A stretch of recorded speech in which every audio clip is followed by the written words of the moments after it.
Hello and welcome to Mediumship Matters with me, Hannah Macintyre. And today, of course, I'm joined by the lovely girls. So I will just get them all to quickly say hi and tell you who they are. Let's start with Louise. Hi everyone, I'm Louise from Essex in England, and I am a spiritual medium of 11 years, which blows my mind every time I say that. Nice to meet you all. It'll be going by so quickly, Louise. All of a sudden we'll be saying 20 years. And yeah, we will. Where did that go? And Jennifer? Hi everyone. I'm Jennifer Fezio. I am in Texas, USA, and it's so nice to be here and chat with you ladies. I'm excited to be back. Always exciting to have you, always. And then the lovely Lisa. Well, hello, I'm Lisa Jesswein. I am also in the US of A, but probably hundreds of miles away over in Michigan. So look for the mitten. That's where I am, right around Detroit, and I'm very happy to be here with everyone. We're very happy to have you. And last but by no means least is the beautiful Sue. Hi everyone, I'm Sue Quigley from Heartcore Healing, and I'm from England. I'm in Kent, little seaside town called Broadstairs. Very lovely it is too.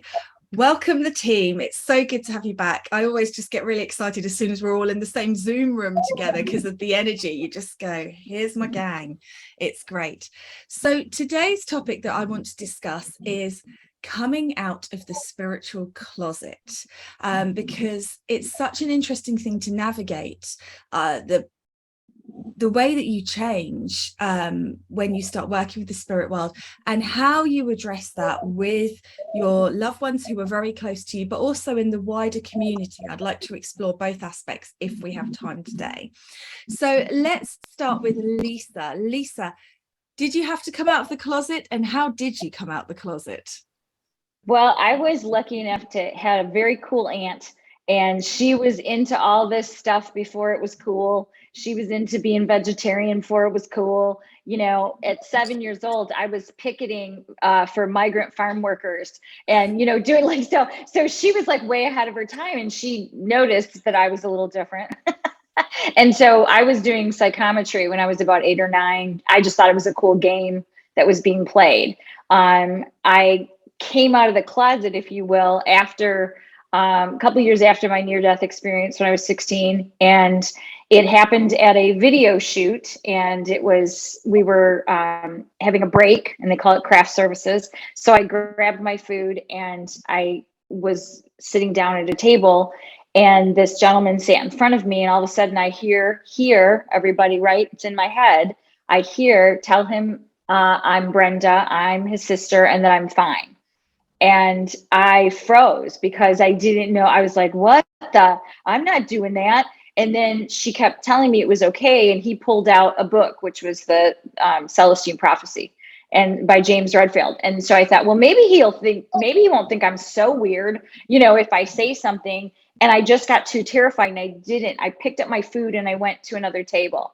Yes, you guessed it. This gentleman picked up his food and came over to my table and sat directly across from me again. And that's when I knew I had to say something. And I just said, excuse me. I said, Brenda says hi and that she's fine. And I said it like really fast. And he goes, what did you say? And I said, I don't know what I'm doing. I don't know. And he grabbed my hand. He says, yes, you do. That's my sister. What is she saying? She just passed. And so it was the first time that I ever expressed what I heard, and it was a positive outcome, but it pushed me into studying more, thinking more like, okay, there's something about this, because I literally was running away from it. And they're like, nope, this man's going to follow you wherever you go until you say something. So that would be how I came out of the spiritual closet. So when you were telling, obviously you had your cool aunt, but I'm sure there were people in your family who were just like, well, that's so-and-so, she's always doing something nutty. How did you, people who were non-cool, because obviously we are the coolest, how did people who were non-cool, how did they respond to you in your family unit? My close family, being my sisters and my parents, were all very supportive and wonderful. And I didn't actually talk about it with like aunts and uncles and cousins. I kept everything super, super private. So until about my early 20s, which is when I gave that first message to somebody. And So then I actually had a really positive experience and very loving environment where this was like, okay, just let her do what she wants to do. So, and I know that's not true for everybody, but for me, it was really true. well, good. How lovely. Sue, tell us about yours. Well, I think I had quite a staggered start, to be quite honest. So I was probably in and out of the closet. And I was okay with people kind of knowing that I was always interested in something that was a bit different, thought there was more to life, and I was okay with that. But I was really up in my head when I realized how much I wanted to completely change my life and change my profession to working with the more healing modalities to start with. Um, and I really wanted to do it. It's like getting the soul calling, knowing it's the right thing to do. But my head was so full of what will people think of me? Will people take me seriously? And then it just took over, and I had to. And I remember it was interesting though, if I think about it now, thinking on the spot, it actually came after I was doing coaching, and I didn't really like it. I didn't wasn't really me, but felt like I'd followed a path and had to continue with it. And then I became really ill. I just became unwell. Just a series of things. I'd get flu or I'd be diagnosed with something else, and I was just unwell for about 18 months. And I think it was during that time that things were really starting to change. It's only when you look back, though, that you start to add all those things up, don't you? People getting you to stop things. But I remember knowing that I wanted to really start up a healing business. And I used to work myself with angels and things like that, but not tell anybody about it. And I was really in my head about how I was going to sort of change things. And I always think if you don't change it yourself and it's a big enough calling, it'll just start to happen. And it was so weird that all my clients started to come out with talking about things that really surprised me. And there was one lady that I was coaching who was really quite high up in her own business. And we'd been seeing each other for a few weeks. And then just before the end of our session, she was sort of packing up her bag and we were loosely talking about when shall we talk next time. And she just stopped and said, I just want to ask you a question. You might think I'm really mad, but do you believe in angels? And it was just the most random thing from somebody I didn't expect, but was all I needed to hear to know, yeah, Sue, come on, just do what you're supposed to be doing. It's okay to change. And it was two things really. It was that message coming through to like, come on, do it. But also that it had come from a lady who I hadn't, I think I was in that thing where anybody that's spiritual walks around in a turban and a caftan, and I didn't really feel that was me, you know? And she was suited and booted, executive woman. And I thought, yeah, actually, spiritual is anything and everything, isn't it? Absolutely. So that's when it started. And me being ill and then just taking a bit of time out, just seemed to be having one dose of bad flu after another. And I think it was all quite telling. And I just thought, I'm just going to go for it. So I just did.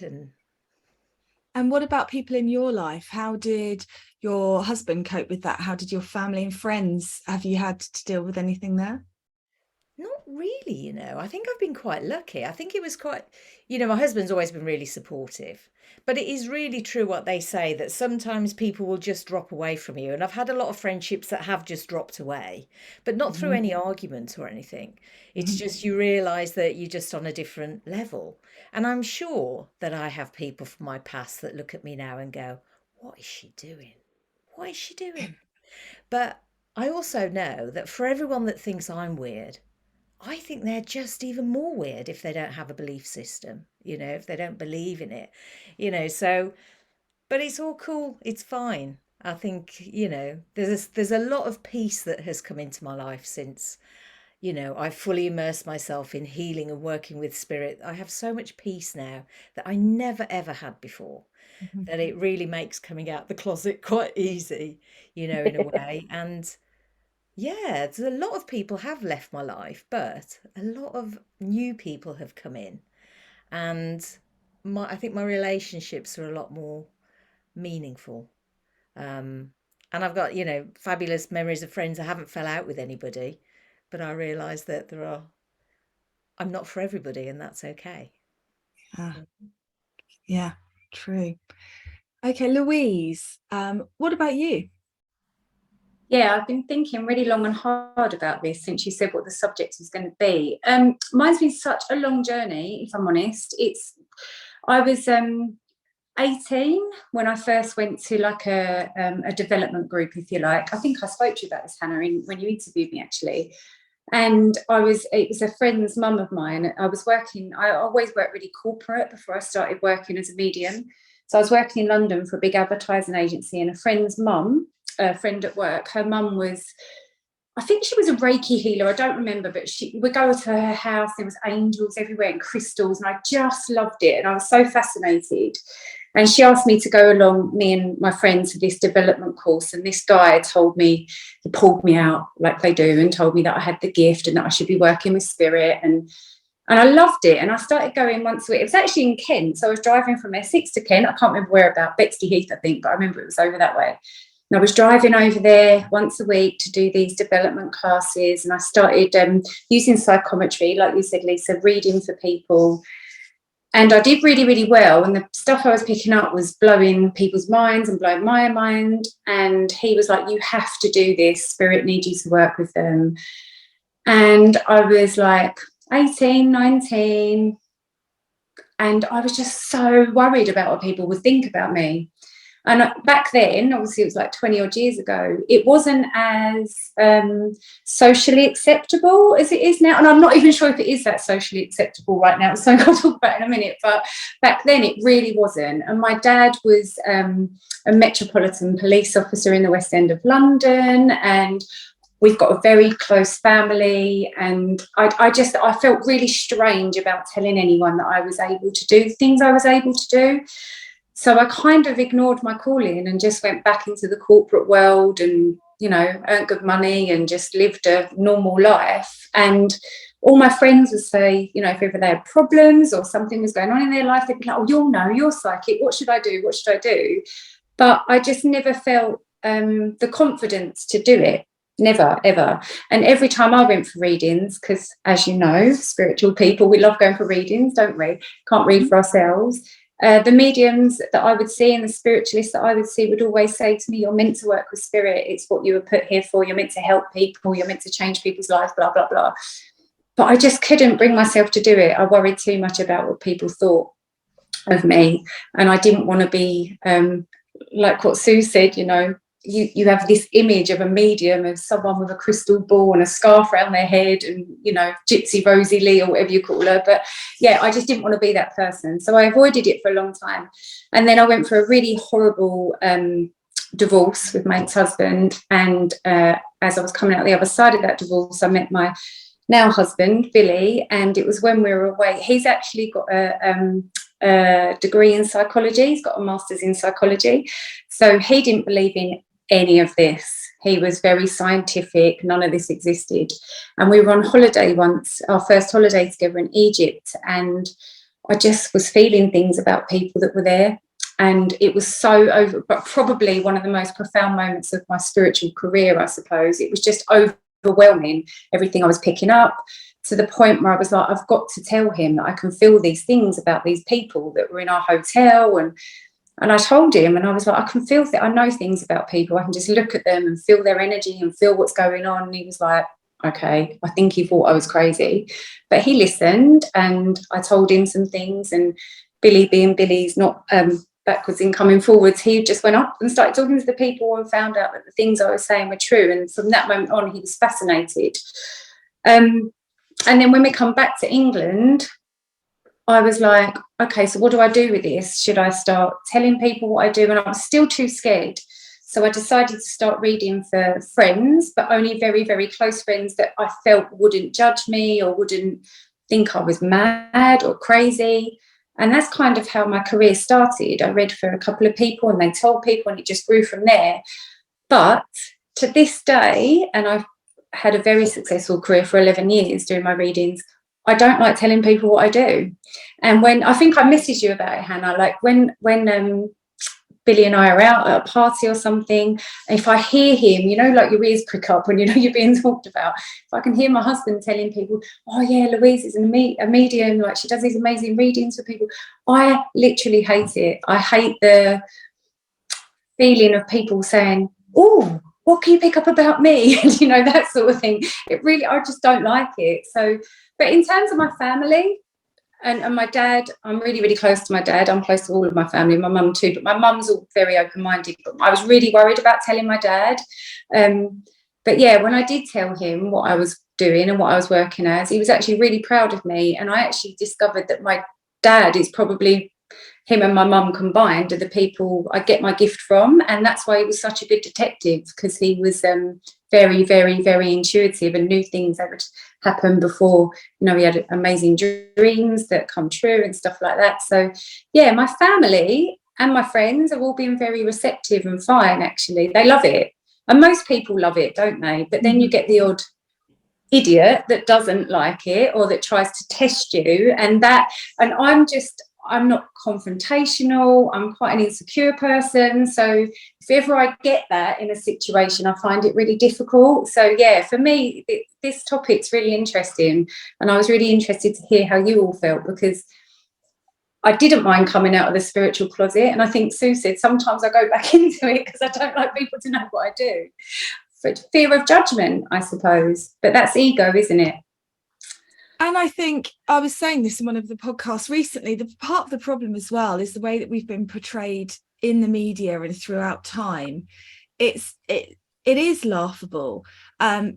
We are mocked, and with good reason sometimes, with the way that we've been portrayed. In the UK, certainly, we had a medium that was on Saturday night TV on the lottery called Mystic Meg, and she would look into her crystal ball and talk in a voice, and I think that we're still sort of under ideas like that for a lot of people, that we're held in that kind of space.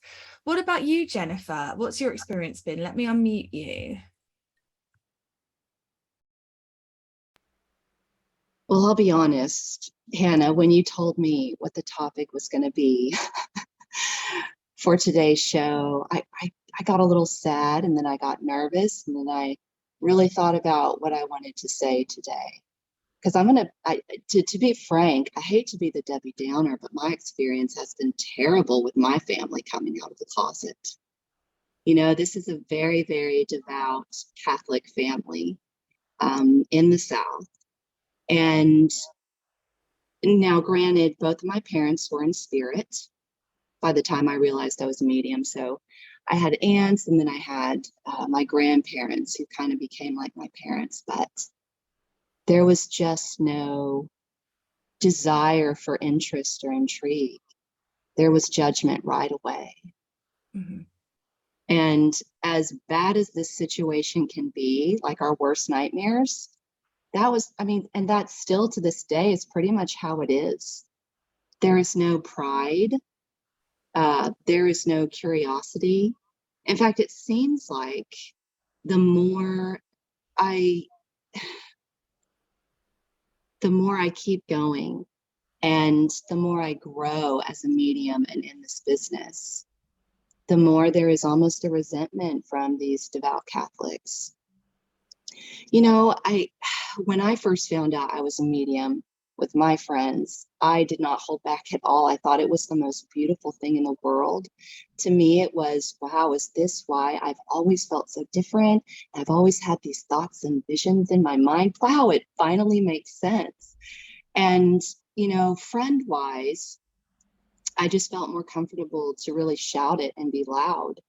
And that's who I did express it to first, before family. And I had it a lot easier with my friends. I'll never forget, I had 3 best friends at the time, and all of them I'd had about 15 years.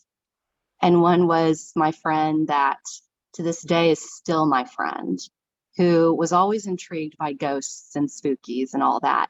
And I remember all of their exact words to me the moment I told them, all 3 of these girlfriends.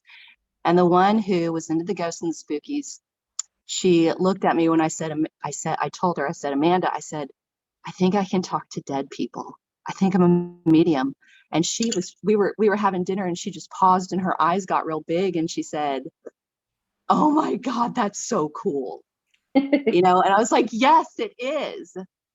And then my second friend, who very level-headed, very calm, not necessarily very religious. I remember I said the exact same words to all of them. "I think I can talk to dead people." Her response was, "Oh, who's to say you can't? What if?" Good. But we're not friends anymore. And then the third friend, devout Southern Baptist, right away, judgment. And she looked at me and she said, "Are you consorting with spirits?" And I said, "Wait a minute. You don't even see the positive in you're going straight to judgment here after all we've had together?" And I'm still now to this day, I'm only friends with the first friend still, and that's very sad. And we're going on 20 something years of friendship though. So friends, that you've just but it's kind of like what Sue said, the most beautiful people come into our path when others go away, because we raise up, the vibration is different. But with family, I mean, I'm not gonna lie, I'm not to sugarcoat it. It's hard. They don't want to acknowledge what I do. It's very, very sad. And it is flipping hard. Absolutely hard. People need to hear that, Jennifer. I'm Yeah. so glad that you're saying that, because that is what people have been running into, and why they stay in the closet so long is that, they don't want to lose their friends. They don't want, family members to ostracize them. So I think it's wonderful. And if I could can I ask her a question? Is that all right, Hannah? Of course. So yeah. when you got this pushback from family members, just in case there's anyone out there who's afraid to do that, how did you deal with that?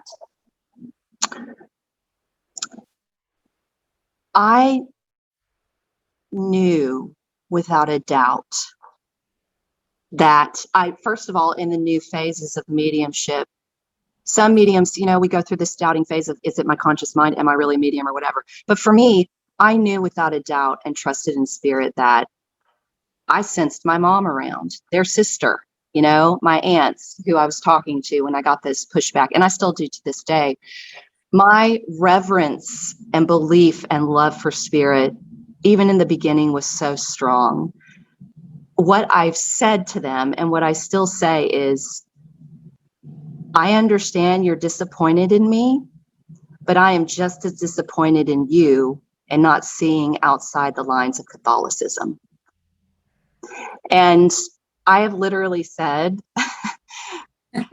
"Aunt so-and-so, it's okay that we believe different things, that we are different religions. We believe." And she cut me off, and that's all that's all we can do, is say, it's okay to be different. Just don't judge and be mean. But yet the response from Auntie was, "No, Jennifer, because I actually see you going in the opposite direction." Talking about the HELL. And I just said, well, then I guess we just have to agree to be different. And it's the Catholicism and the South. It is the worst combination possible to be a spiritualist here in the States. The worst place that you could live. And so what I say is, stand up for your self. That's what I say. If you know you love spirit and it's true, which we all know, you stand up for yourself. But it's hard though, because there's a division. But again, my parents were in spirit. I can tell you right now, my mom, the oldest of all these sisters, she would have been like, "Jennifer, that explains a lot. Mm-hmm. Pull some cards for me. Let me see your tarot. Can you talk to my grandma?" Yeah. But she isn't. And again, it's just real interesting, to see responses. And I'm glad, Hannah, you called on me last, because I really wanted to listen to everyone's responses. I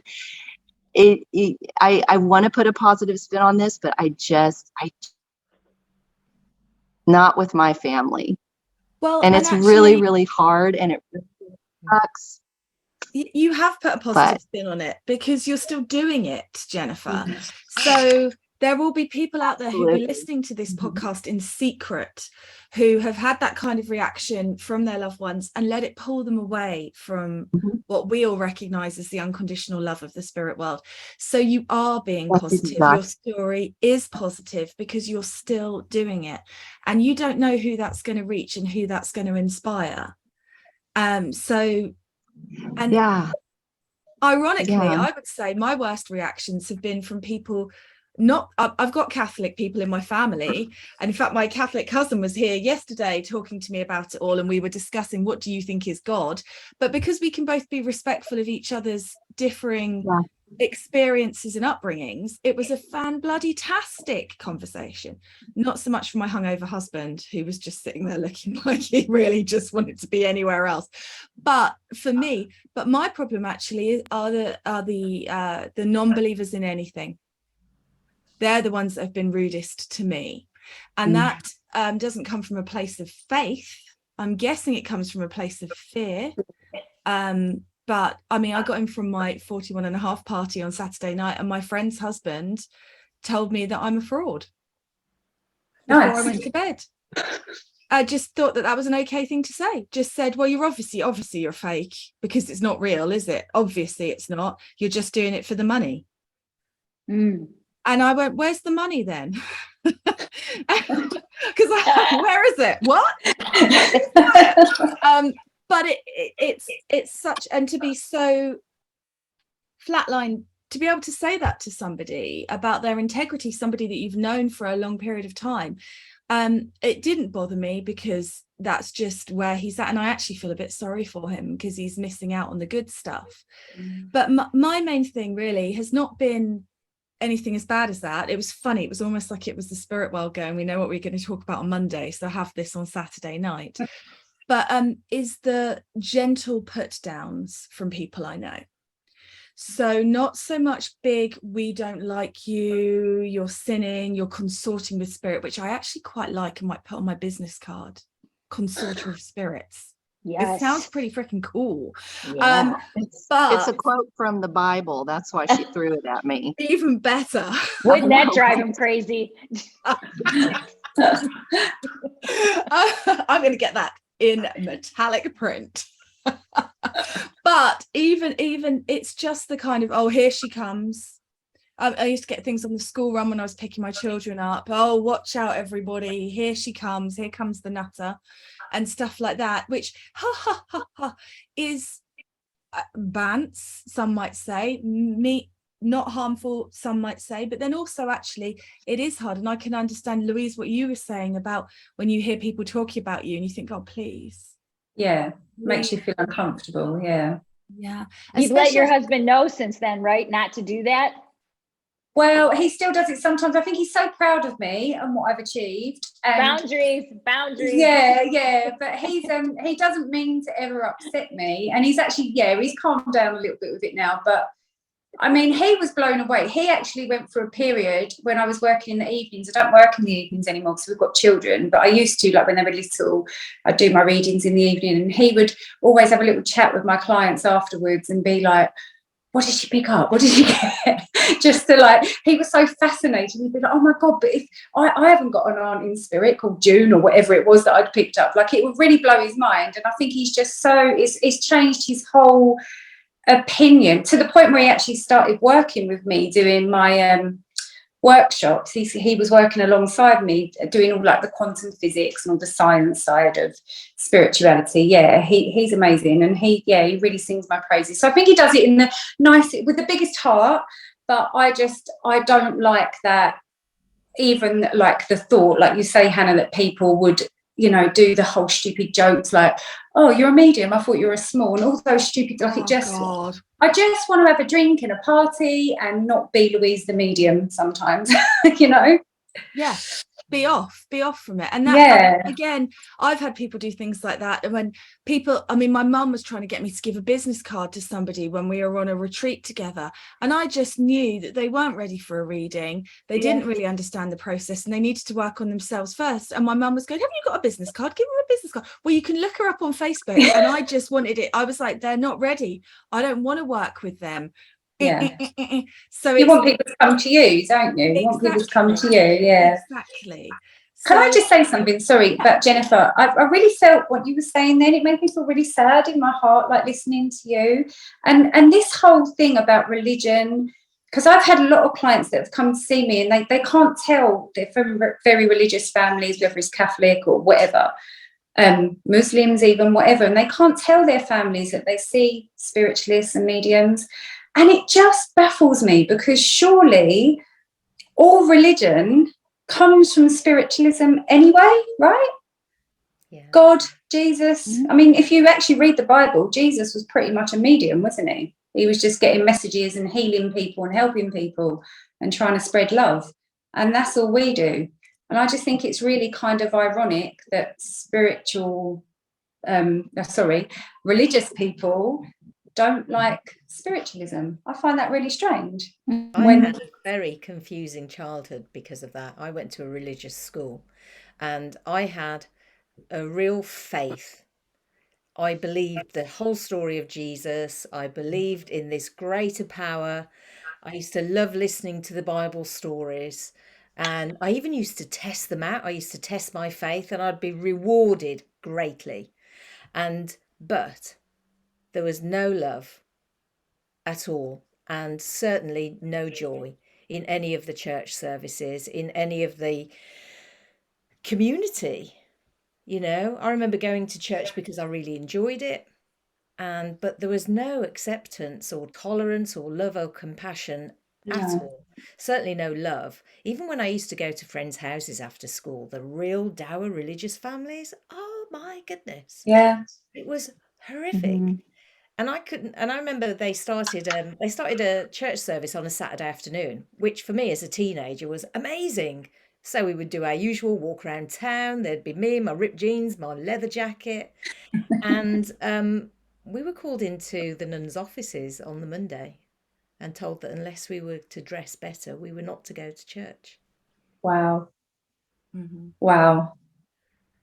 The only negative acceptance thing was when I was asked to speak at a church and to tell about my near-death experience, because they were open enough to that. But what happened was the church elders found out what I did and that I don't go to a church. And then they said, no, she can't come. And the gentleman who asked me to come, I felt so bad for him. He was telling me this, and I just stopped and I said, oh, I see. I said, well, you make sure you go back to the church elders and say, you know, I may not have read the Bible, but I think Jesus let just about anybody sit at his feet, right? He accepted everybody. So what's their excuse? And the guy just said, I'm so sorry, Lisa, I don't know what to say. And that was like the only like shut down, because you are who you are and you don't go to a building. You know, that was the complete shutdown on it, which was weird. But, you know, that's religion. Yeah, well, it is, isn't it? I mean, my kids went to a Church of England school, and I offered to do meditation and mindfulness after school classes for free, just so that the kids could experience it, because we know how stressed out and anxious kids are. And it was like I had pooped on a plate and tried to hand it to the head teacher as a gift. That's the best way I can describe the expression that went across her face. And that's even funnier to me, because Catholicism, you know, you get it, they're really staunch. They are really staunch. But Church of England, we all know, was created so that a king could get divorced. Like, Exactly. how can you be so staunch in that scenario? That makes zero sense to me. But that is religion. And I sometimes think, I know it's really hurtful, and I know that you've been hurt, Jennifer, by your family's reaction to you and their ongoing reaction to you. But they've been given what they perceive in their human minds as a rule book, haven't they? And they are just so indoctrinated in that rule book. It's the people that haven't even got that are the shutdowns that I find vexing. Do you want to say something, Jennifer? I'm thinking about how Silver Birch quoted in his book, The Teaching of Silver Birch, how we are not supposed to be victims of creedal slavery. And isn't there truth in that? That really spoke to me. I found a lot of comfort in his book. I just want to say, I want to say a lot of things, now that we're talking about religion at play here, none of it's necessary, which I love spiritualism. It has mediumship at the core, but it is man-made and created too. Agreed. No religion is ever needed to connect to spirit. And that's how it should be, because that's what Jesus was. That's what Jesus was. And absolutely, he's one of the greatest psychic mediums to walk this earth. Of course, I think Moses was maybe a little bit better of a medium sometimes, or psychic. But no offense, Jesus knows I love him. Still love him. But honestly, it makes me wonder why we are born, why we choose to come into these families, though. And this could be a whole different discussion for another episode, Hannah. Is this part of our journey to go through these battles with our families to come out as mediums?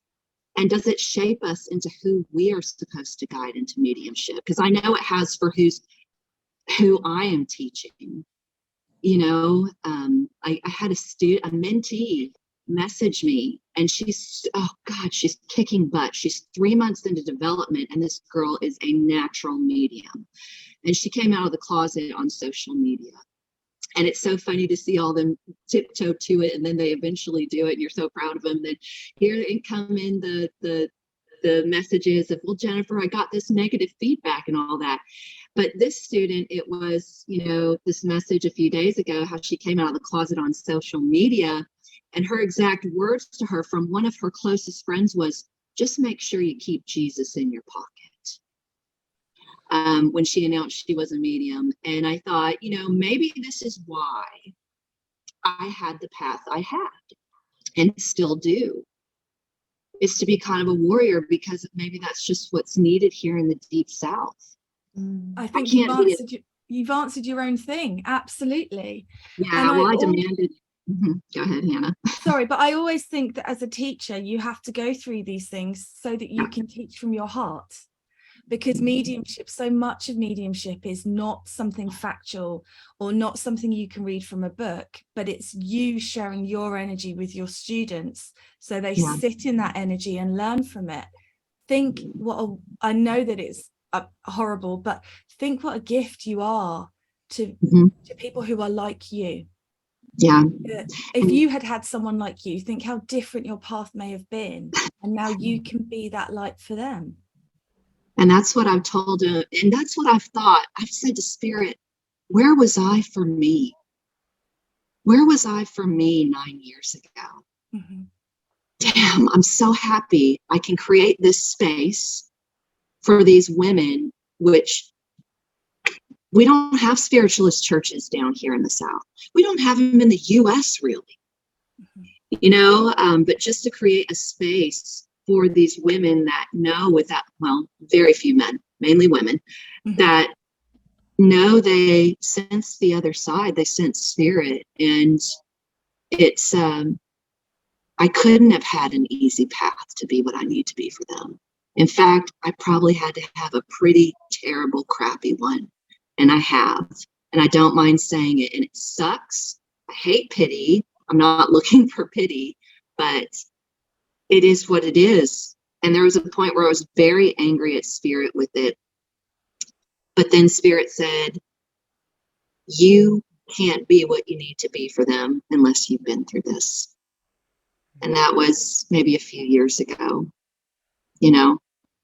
So thank you for those words, Hannah. Thank you for the words, Louise and Sue. Welcome. And Miss Lisa.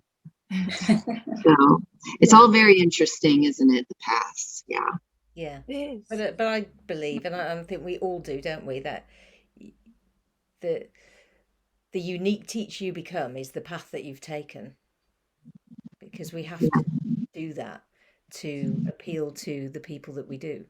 That's what makes everyone unique. That's why Definitely. you're the best teachers, aren't you, Jennifer?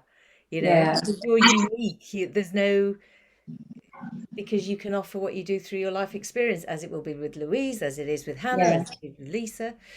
you know I actually think that's why it didn't happen for me all those years ago, I do, because Me I was, Mm. I had no life experience really. What life experience did I have? None, really. And I think you have to go through some really tricky things and navigate some really difficult things in life to be, and I mean this in all respect to all the mediums I've taught and worked with. Some of them are still very young and still, finding their feet in life, and they haven't really been through half of the stuff that I'm sure we've all been through collectively. But they're amazing mediums, but maybe they're, not as good, and they can't teach just yet like we all do, right? We're all teachers in one way or another, because we have to have this difficult path. And I think, Jennifer, you're really brave for stuff you said today. Really yeah brave. and yeah Hard to talk about it, isn't it, sometimes? honestly, I was very nervous about today, and I was just like, oh my God, how am I going to put a positive spin on this? And then Spirit said, people need to hear it. yeah I was 100%. going to cancel, and I was like, I don't want to do that to Hannah, but I don't want to talk about this. Spirit said, but people need to hear it. And I was like, oh God. And I don't care what my family thinks. I don't care if they listen to this. If I did, I wouldn't be where I am today. But Exactly. it's not from a hateful place or a negative place. It's for a belief in spirit place. I just know. Yeah, and I believe in, I don't know about you ladies, but I believe in Jesus, and I believe in God, and I believe in one kind of universal, I don't know, the universe, I suppose I'd call it, but some people call it God, some people call it, I don't know, I can't think of any other religions. All sorts. Yeah. All sorts. Buddha, Allah. Yeah, but why can't you believe, but that all, like I said earlier, it all comes down to the same thing. So why can't you be religious but also be a spiritual practitioner? I just don't get it. Like you said, Jesus was one of the best psychic mediums that there ever was. So I think it's really sad that people are so close-minded. And I think we also have to be careful with this as spiritualists. I'm just going to flip it for the last little bit here, because this is something, I don't work in a lot of churches. So Jennifer, you saying there's no churches round by you. There are a few around here, but again, I don't want to be held in their mold either. Because the beautiful thing for me always about the spirit world is it has always been, the message they've always given me is be you. Do it how you want to do it. Be respectful and have integrity and hold yourself accountable to a high standard, but do it the way that you want to do it. And I think that's where they're moving us now in the energy. Sue and I were talking about this, weren't we, Sue? Yeah. All change. yeah Oh, that's awesome. That's awesome to hear. I love that. It's all changed for all of us, globally anyway. So why wouldn't mediumship, why wouldn't the spiritual community, the spiritualist community change too? It's all, I think we can all feel that change, and that there is a newness that wants to come in, and something that's all embracing and all encompassing, because it's just love at the end of the day, isn't it? That's what it has to be. And I think each person will understand or know when their right time is to come out of the closet, because either it'll just be like a whoosh and it'll just happen, like the gentleman sitting in front of me, and you have to do it now, or you'll just know. You'll know. And it's not always going to feel pleasant. As I'm sure all of us can attest. We didn't go, oh, yay, I'm going to step out and have everybody judge me. Feels awesome. True that. But you will know when it's okay. And especially when you're super connected to the spirit around you, whether it's loved ones, whether it's your guides, angels, whatever it is, they will be there to support you and help you.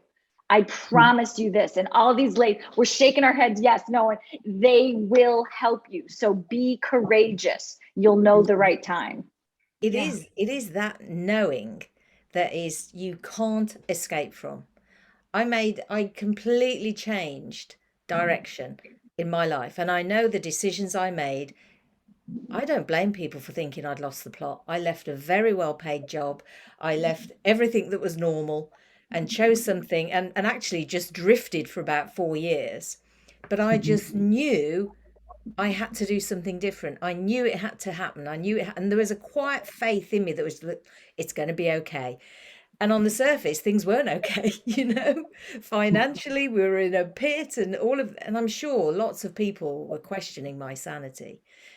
But I just knew, didn't know what, but I knew that I had to go that way and turn And away. be awesome. Nice. Well, we Yeah. are, aren't we? Yeah. Thank you all. So I hope if you're listening, this has inspired you to maybe step a little pinky toe and dip it in the water. But equally, if that makes you think, I'm not ready, that's a good place to be. It's fine to not be ready. Don't force yourself. The spirit world are totally non-judgmental. The stuff that I've done when spirit have been around, which have been so human and so ego-based and so disgusting, and they still work with me.